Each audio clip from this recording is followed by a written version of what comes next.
warahmatullahi wabarakatuh.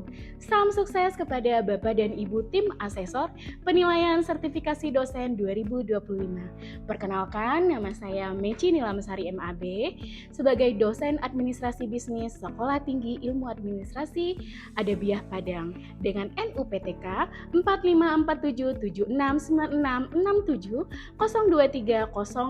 4547766702302292.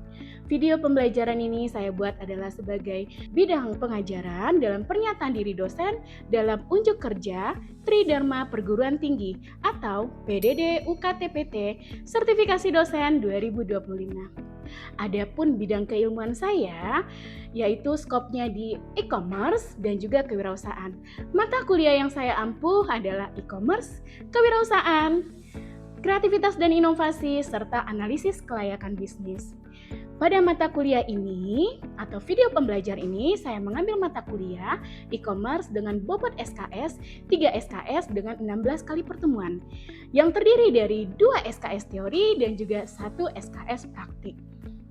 Deskripsi mata kuliah ini membahas prinsip, konsep, dan praktek bisnis secara e-commerce yang mencakup model bisnis digital, strategi pemasaran online, platform transaksi digital, serta pengolahan data konsumen yang berbasis teknologi.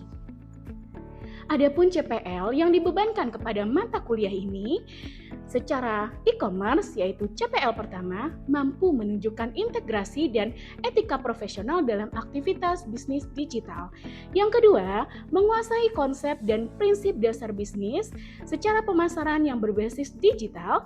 Yang ketiga, mampu menganalisis kebutuhan pasar dan merancang solusi bisnis yang berbasis digital.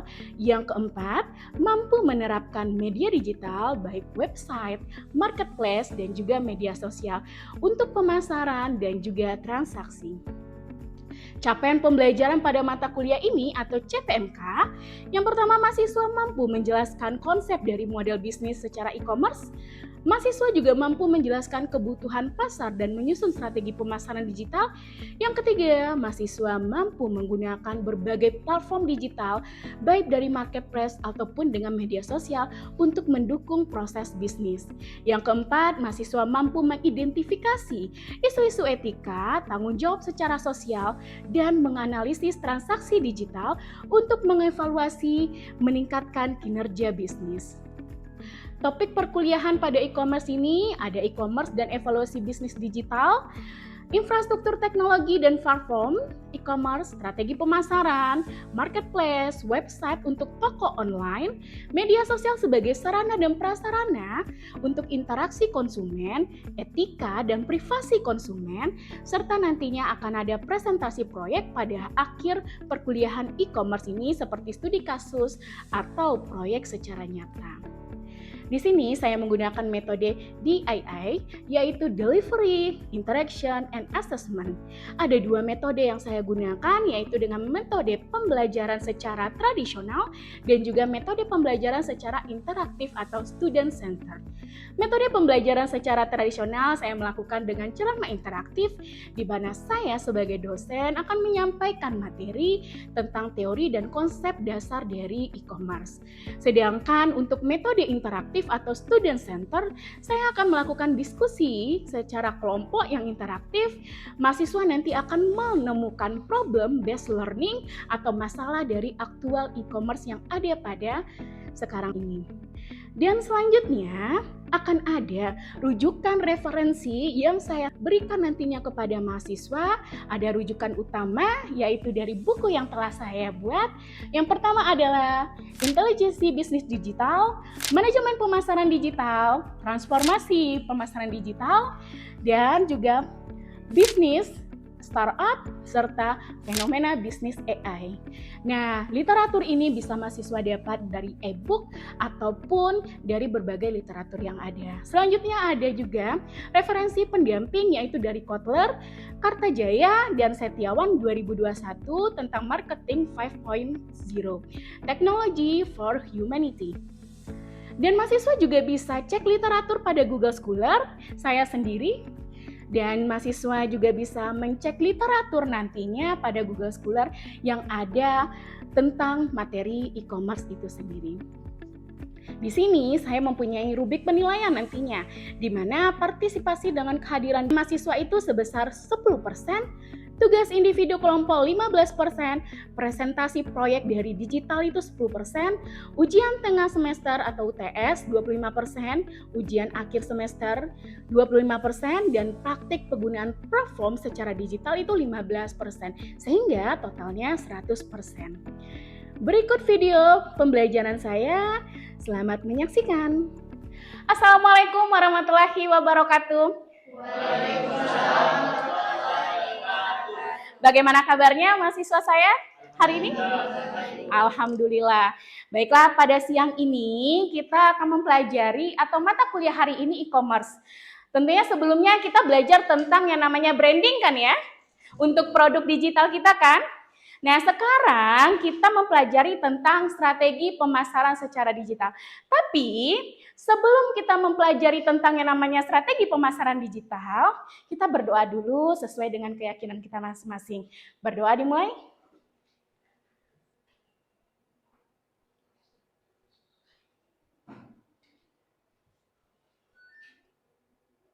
Selesai.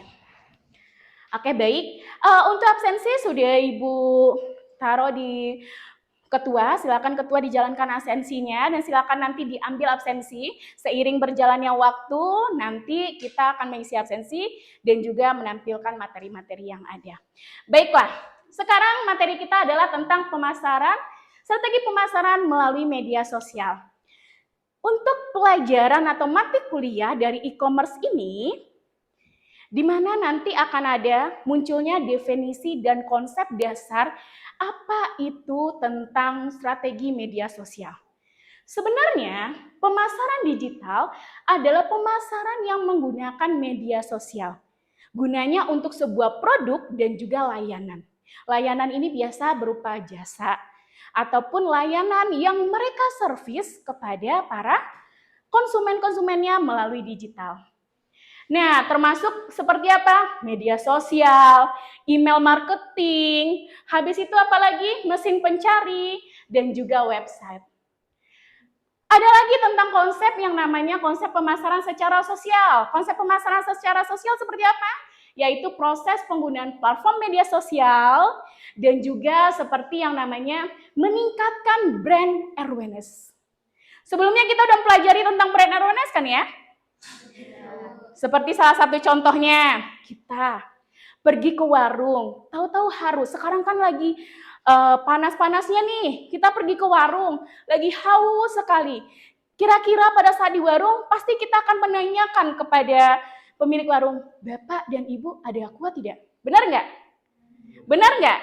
Padahal yang kita butuhkan sebenarnya bukan si aqua, yang padahal diberi sama si pemilik warung ada mineral, ada SMS, ada Cleo, dan merek-merek air mineral lainnya. Benar nggak? Berarti secara otomatis yang kita butuhkan apa? Air mineral. Brand awareness adalah di alam bawah sadar dari konsumen, mereka membutuhkan produk tersebut. Jadi air mineral yang menjadi brand awareness-nya adalah si aqua.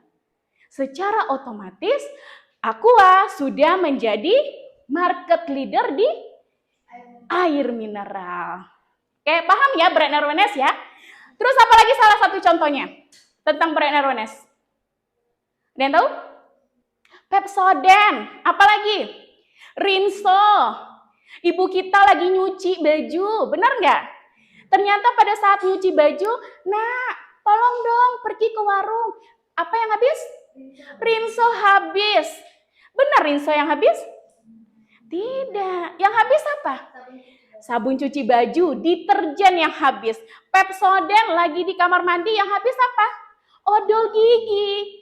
Bukan sih Pepsodent-nya. Jadi paham ya membandingkan brand awareness.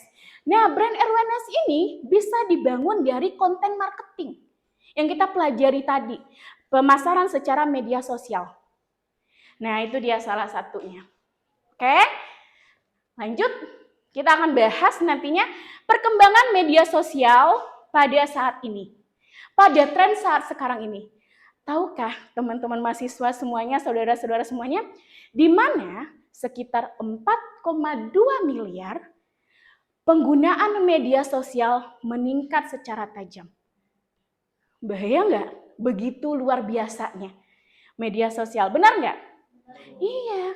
Saya mau tanya sama semuanya di sini. Kira-kira kalau seandainya kita pergi, saudara lebih memilih ketinggalan handphone atau ketinggalan dompet? Kalau nggak punya duit nggak apa-apa Bu, dompetnya ketinggalan nggak apa-apa asalkan handphone ada. Lebih baik ketinggalan apa? Dompet. Saya pun juga gitu. Jadi artinya apa?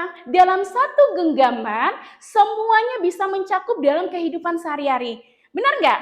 Misal, minyak motor kita habis. Kita tinggal parkir, ambil Gojek, cari minyak ketengan yang ada di pinggir jalan. Benar nggak? Iya, kita lapar, tinggal pesan GoFood. Benar nggak? Atau dompet kita ketinggalan.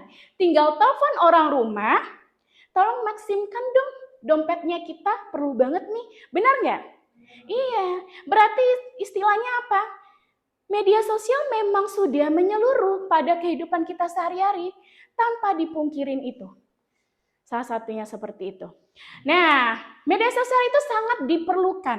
Karena kenapa? Media sosial, konten videonya lebih pendek seperti TikTok, argumented reality-nya seperti AI, penggunaannya itu bisa melalui Instagram, dan selanjutnya sosial e-commerce bisa menggunakan pembelanjaan dari platform apa saja. Nah, saya mau tanya di sini, siapa yang tahu salah satu media sosial yang cukup trending di dunia? Oke, silakan Ali. Instagram dan TikTok. Setuju tidak? Setuju. Tepuk tangan dong untuk Ali. Biar membangkitkan semangat kita, tepuk tangan untuk Ali. Oke. Instagram dan TikTok. Saya mau tanya, YouTube termasuk media sosial atau tidak? Termasuk.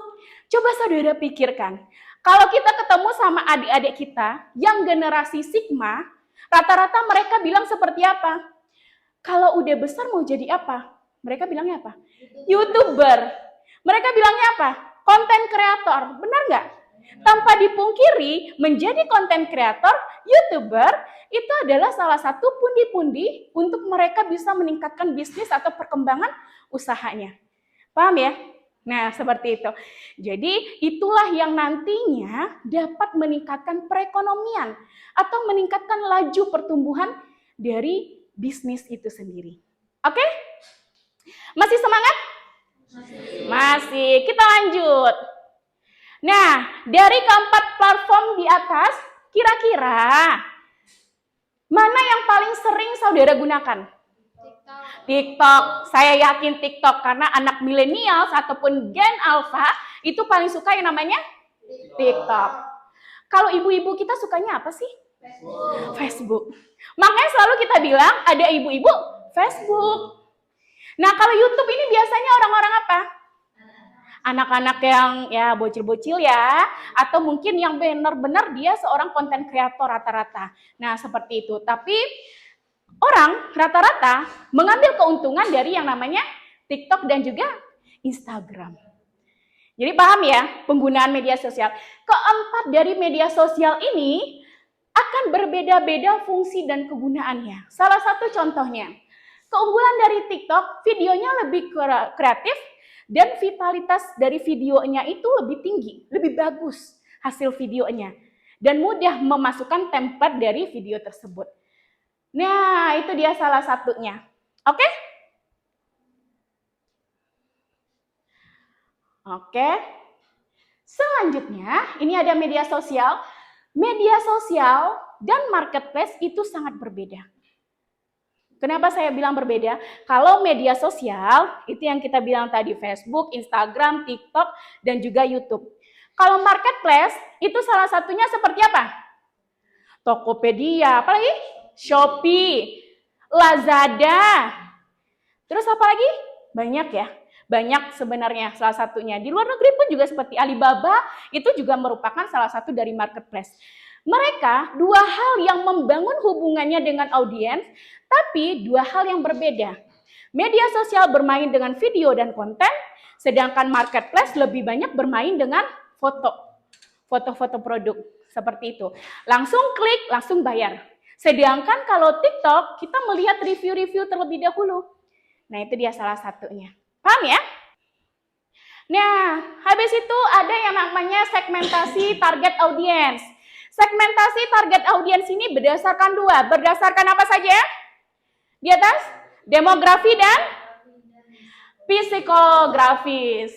Berdasarkan demografi adanya usia, jenis kelamin, lokasi, dan juga pendidikan.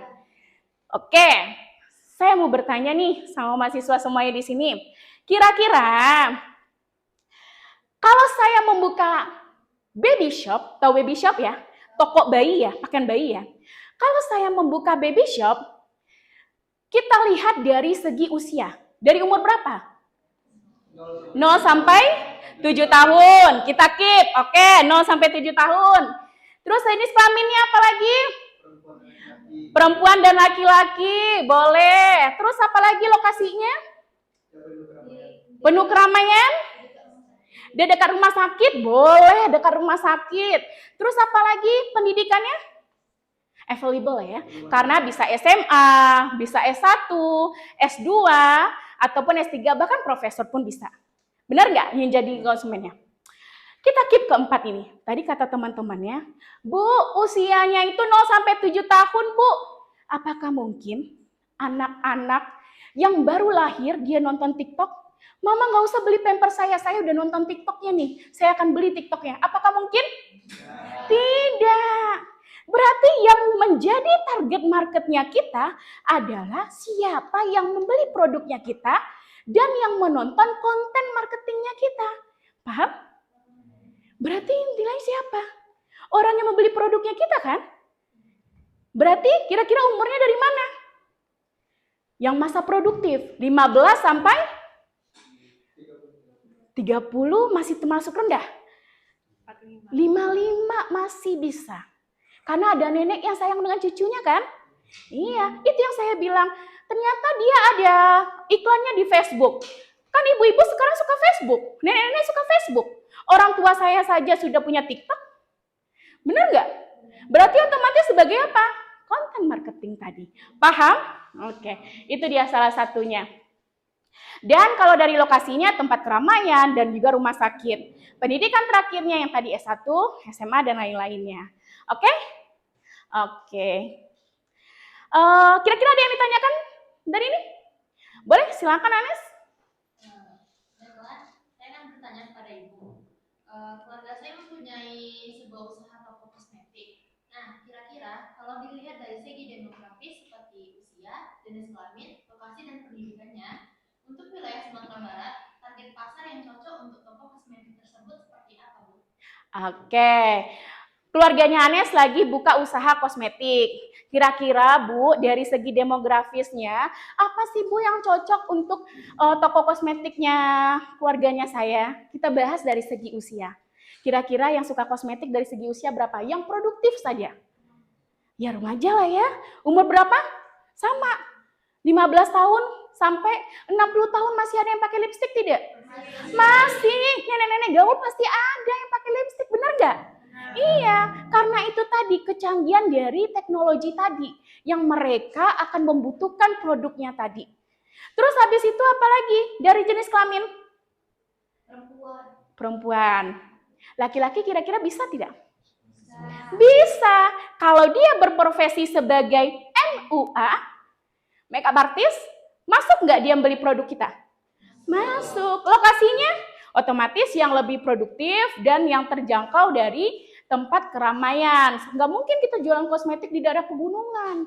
Benar nggak? Oke. Pendidikannya S1 bisa sampai S3, SMA sampai S3. Seperti itu.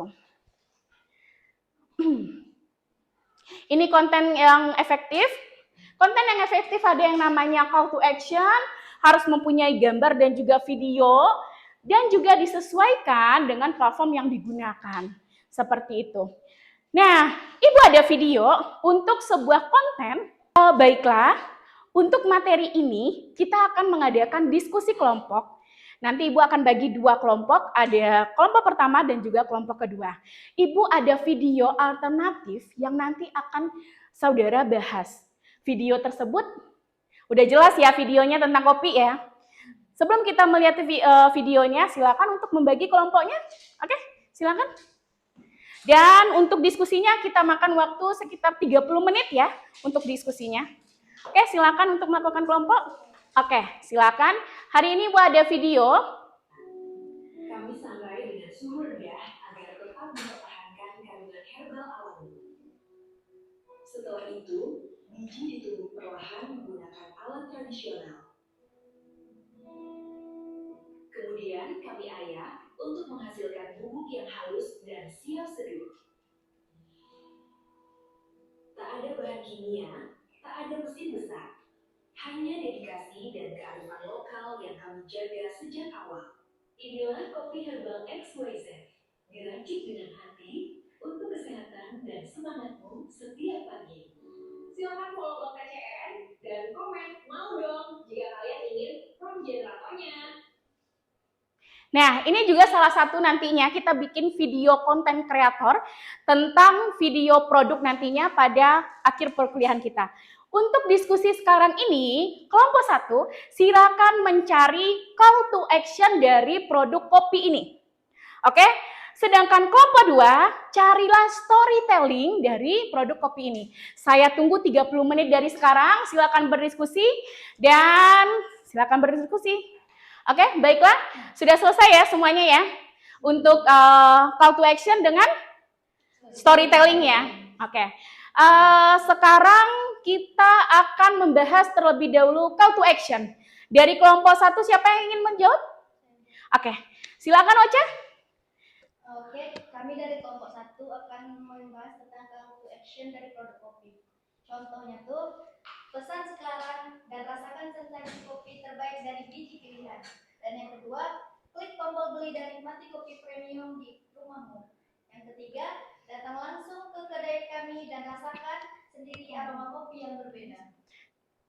Oke, tepuk tangan dong untuk kelompok 1. Luar biasa ya. Jadi kalau call to action adalah beli sekarang, pesan hari ini hanya 99.000. Itu dia call to action, memanggil orang. Paham ya? Oke, simpel kan ya kalau kita belajar? Oke, selanjutnya adalah storytelling. Siapa yang akan menjawab storytelling? Oke, Aniza, silakan. Baiklah, kami dari kelompok 2 akan menjelaskan tentang hasil dari diskusi kami tentang storytelling. Kini setiap kali kamu menyeruput kopi herbal ini, kamu tidak hanya menikmati kehangatan secangkir minuman. Kamu sedang menyatu dengan alam, dengan tradisi, dan dengan cerita yang hidup di dalamnya. Nah, kalau storytelling kita lebih bercerita, lebih puitis. Kini dengan secangkir kopi herbal, nah kayak video tadi, mereka lebih bercerita tentang pemasarannya. Oke, paham ya? Tepuk tangan dong untuk kelompok 2. Luar biasa untuk perkuliahan kita hari ini. Dan selanjutnya untuk materinya, silakan lihat slide-nya Ibu. Nah, ini contoh dari storytelling. Sama tadi ya, call to action, beli sekarang. Ajakan dari audiensnya. Nah, itu dia storytelling. Dan habisnya teknik copywriting seperti itu juga akan ada cerita-cerita pendek yang menggunakan bahasa-bahasa yang puitis tadi. Paham ya? Nah, untuk yang selanjutnya ada influencer dan juga affiliate marketing. Ada yang tahu nggak apa perbedaan dari influencer dan affiliate marketing? Sebenarnya sama aja untuk influencer dan affiliate marketing. Karena kenapa? Oke, silakan Kevin. Kalau influencer itu melalui digital marketing. Kalau apa tadi Kevin? Influencer melalui digital marketing. Kalau affiliate? Seperti bermain di marketplace. Nah, kalau affiliate marketing lebih bermain kepada marketplace, Tokopedia, apalagi? Shopee, dan lain-lainnya. Toko Orange ya. Nah, itu dia. Udah kenal belum sama yang dua influencer ini? Udah, siapa? Fuji dan Fadil Jaidi. Jadi udah kenal ya? Kalau seandainya dia influencer yang terbaik, berarti otomatis semua konsumen atau audiensnya akan memahami dan tahu siapa dia. Oke?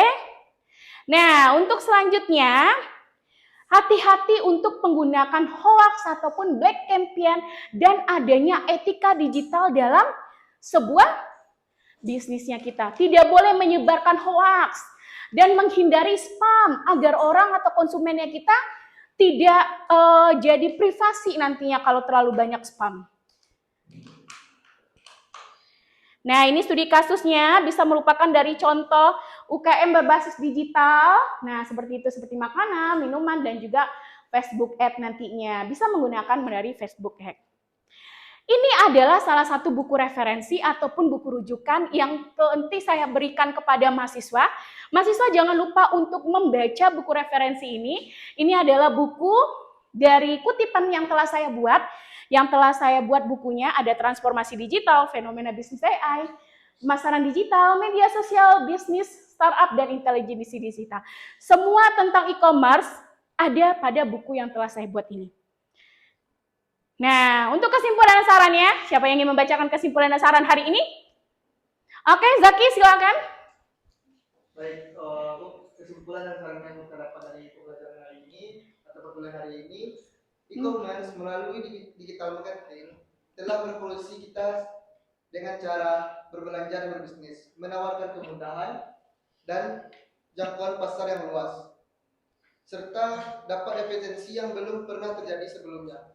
E-commerce memberikan dampak signifikan terhadap pelaku bisnis, namun keberhasilannya bergantung pada pemahaman yang mendalam terhadap strategi pemasaran digital. Strategi pemasaran digital, itu dia salah satunya ya, untuk kesimpulan yang ada pada sekarang ini. Karena pada dunia sekarang ini, kalau kita tidak memakai e-commerce, sama ibaratnya kita mencari jarum di jerami, tidak ketemu. Itu dia. Ini kesimpulan dan saran dari Ibu, di mana kita sudah mempelajari tentang media sosial, pilih platform yang sesuai pada sebuah bisnis kita, jaga etika digital, dan sarannya segmentasi audiens harus dilakukan seperti itu. Oke, sebelum berakhir perkuliahan, Ibu akan kasih tugas. Jangan lupa untuk menyiapkan konten marketing seperti video copy tersebut, karena untuk kelompok 2 sudah ya buat video marketingnya ya. Tapi masih ada yang Ibu review, tinggal kelompok 1 yang belum memperlihatkan tugasnya kepada Ibu. Minggu depan, kedua-duanya sudah ada video konten marketing. Oke, paham ya? Oke, kalau begitu, berakhirlah perkuliahan kita hari ini. Kira-kira ada yang ingin ditanyakan? Sudah cukup mengerti? Oke, baik. Kalau sudah cukup mengerti, saya akhiri perkuliahan hari ini. Wabillahi taufik walhidayah. Assalamualaikum warahmatullahi wabarakatuh. Tepuk tangan untuk kita semua. Oke, terima kasih. Terima kasih kepada Bapak dan Ibu Asesor Tim Penilai Sertifikasi Dosen telah menonton video saya. Saya Wecini Lamsari, pamit undur diri. Assalamualaikum warahmatullahi wabarakatuh.